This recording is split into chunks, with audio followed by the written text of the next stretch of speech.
Je m'appelle Palou. Jean Palou. Je suis né le 14 mars 1898. Depuis ce jour, bien des années ont passé. J'arpente toujours les rues pavées de mon village, mais bien que mes pas soient lents maintenant, je porte encore en moi le souvenir d'une époque de ma vie durant laquelle fleurissaient mes désirs les plus incroyables.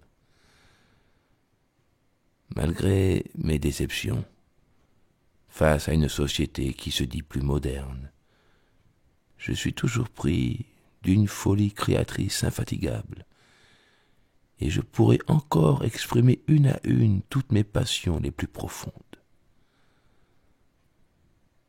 Certains de vous savent, ô combien il est difficile de se faire comprendre par ceux qui trônent aux postes officiels des administrations. J'ai tout de même décidé de n'en faire qu'à ma tête et de persévérer dans mes intentions. Je m'appelle Palou. Palou, le fou.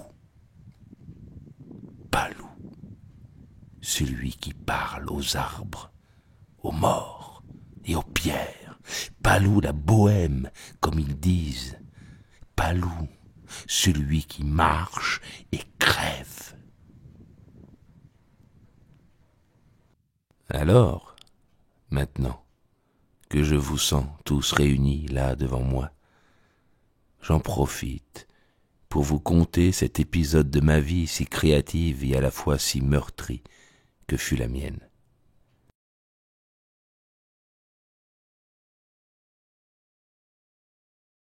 Nous étions en 1945, juste après la Seconde Guerre mondiale.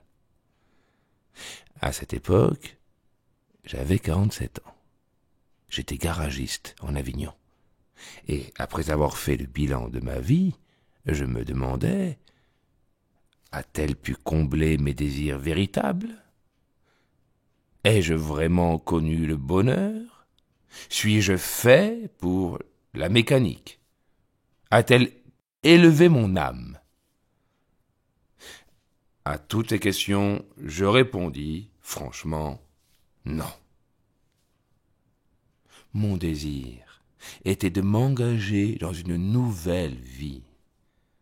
Je décidai donc de tout laisser tomber et de repartir à zéro. Mais que faire? Et où aller pour répondre aux aspirations profondes de ma vraie nature qui ne demandait qu'à renaître? Je n'avais qu'à écouter ma sensibilité, c'est elle qui me conduirait. Le hasard de mes vagabondages poussa un beau matin mes pas vers une montagne surplombant la rivière. C'était la Cèze. Après une grande courbe autour de la montagne, j'aperçus étagé au flanc rocheux un petit village en ruine et presque abandonné construit sur le rocher. C'était la Roque. La Roque. Une émotion intense se produisit en moi. Ce village me tendait les bras. Il m'attendait. Il était mon miroir. Il rayonnait de sa peine. Il était déjà mon ami, mon confident. Je ne serai plus jamais seul.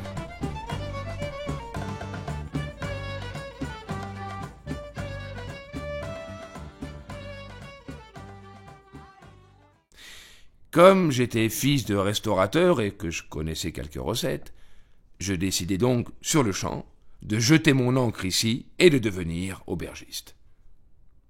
Je sympathisai avec les quelques habitants restants du village et trouvai rapidement une maison qui possédait une grande pièce dans laquelle était bâtie une gigantesque cheminée.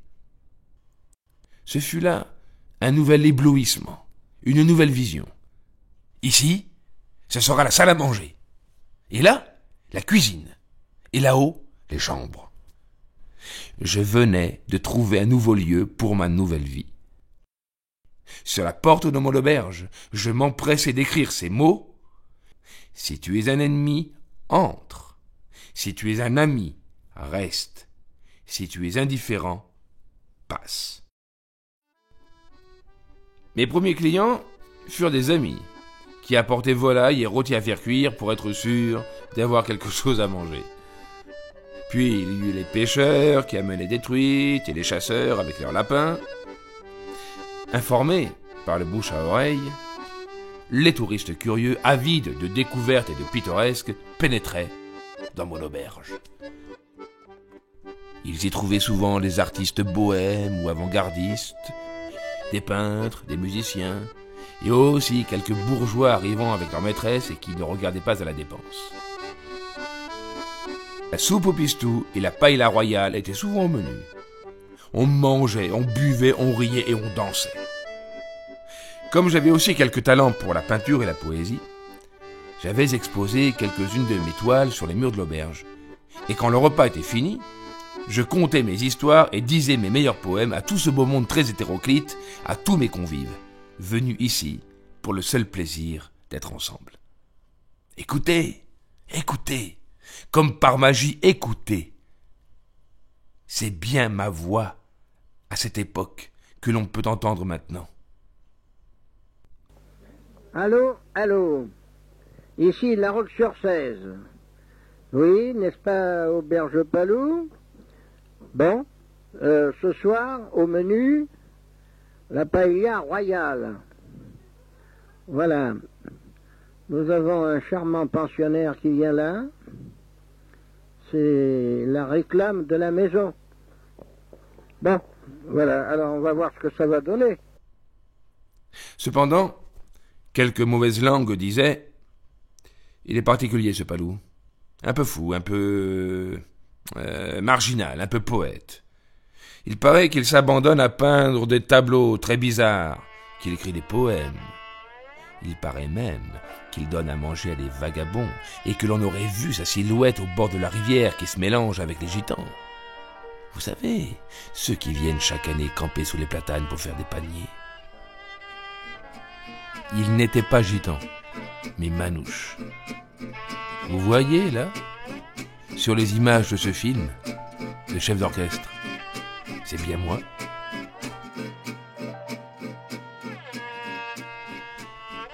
Semblable à une nouvelle famille, j'aimais leur rendre visite, les voir faire des paniers, écouter leur chant, le violon, la guitare. J'étais presque jaloux de la manière qu'ils avaient de vivre. Le grand Molière lui-même, avec sa roulotte et sa troupe, n'avait-il pas pris ce même chemin? Cette liberté, si chère à mon esprit, me réconfortait, me renforçait, me poussait plus encore à peindre et à écrire. Comme inspiré par une muse, comme poussé par une force magique, tous les instants m'étaient propices pour de nouvelles idées, de nouvelles créations. L'espoir renaissait en moi et semblait me dire « Ça y est, tu as réussi à changer ta vie et à redevenir toi-même. Tu es devenu l'aubergiste, le peintre, le poète, l'artiste qui peut maintenant combler et partager ses désirs véritables. »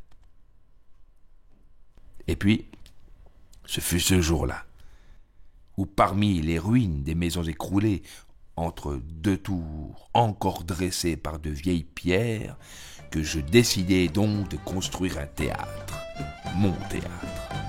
Et je l'appelais simplement le théâtre des ruines.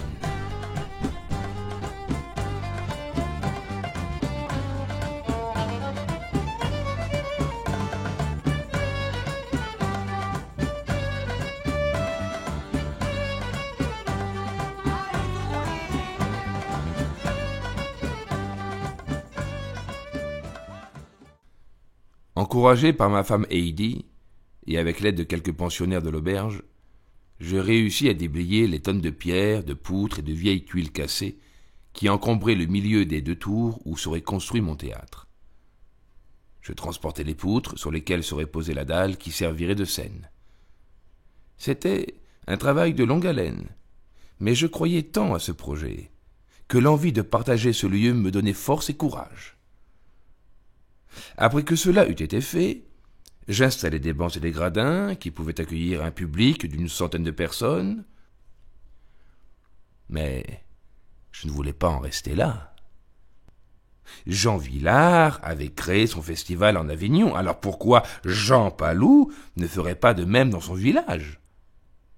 C'est ainsi qu'en 1954, je crée à la Roque-sur-Cèze le Festival des Ruines.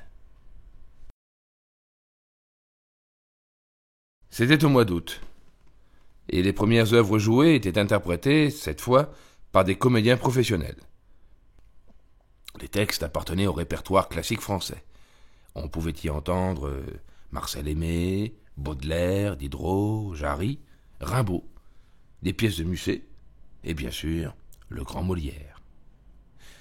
Il y eut même, au cours d'une après-midi, un spectacle peu ordinaire.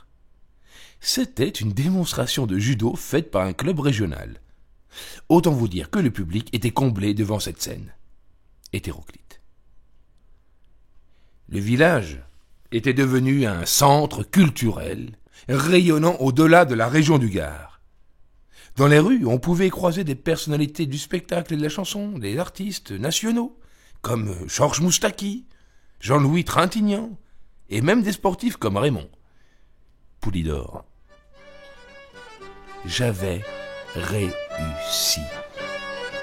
J'étais heureux.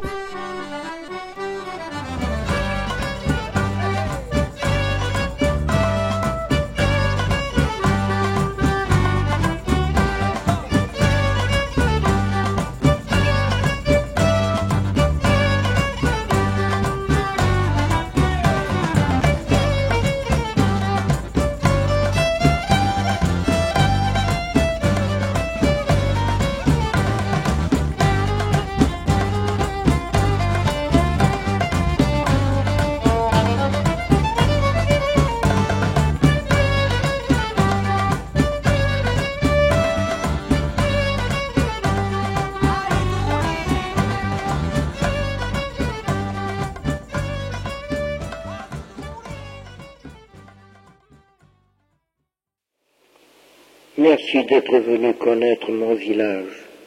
Bientôt une avenue laissera son sillage. Le chemin mélodieux sera route d'auto. Le si joli sentier sera piste à moto.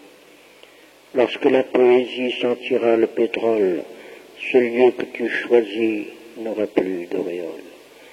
Alors tu penseras que là, sur ma terrasse, je regardais en bas le carré de ma glace, en désirant, crois-moi, de surseoir à l'époque, de voir de mon tombeau mes yeux clos, la robe.